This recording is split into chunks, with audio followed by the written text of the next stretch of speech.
केउ दल केते जण प्रार्थी ना घोषणा करिछि। आजिर 9 आसन पाई प्रार्थी घोषणा सह बीजेडी एजाए 126 प्रार्थी ना घोषणा कर सारी। बीजेपी 131 प्रार्थी ना घोषणा करथिबा बेले कांग्रेस 124 आसन में प्रार्थी घोषणा कर सारी। खूब शीघ्र अन्य आसन पाई भी दलगुड़िक प्रार्थी घोषणा करेंगे। आज बीजेडी 2टी आसन में प्रार्थी परिवर्तन करिछि। संबलपुर आसन में प्रसन्न आचार्य को परिवर्तन कर रोहित पुजारी को प्रार्थी करा जायछि। सेबळे रेढ़ाकोल आसन में पूर्वर रोहित पुजारी को प्रार्थी करा जायतिबा बेले एबे तांको परिवर्तन करी तांको स्थान में प्रसन्न आचार्य को प्रार्थी करा जायछि। आज प्रार्थी घोषणार विशेष आकर्षण होउछंती मुख्यमंत्री निजे। एथिपाई कहिना मुख्यमंत्री नवीन पट्टनायक पश्चिम ओडिशार कंटाबांजीरु प्रार्थी होइछंती।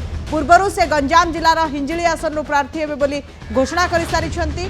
फलरे चलित निर्वाचन में मुख्यमंत्री नवीन पट्टनायक 2टी आसन प्रार्थी हेबे। आज सुधा बीजेडी आहुरी 21 आसन में प्रार्थी देबाकू बाकी थिबा बेले बीजेपी आ 16टी आसन में और कांग्रेस 35टी आसन में प्रार्थी देबाकू बाकी अछि। राज्य में प्रथम पर्याय निर्वाचन आसंता में 13 तारिख में अनुष्ठित हेबो।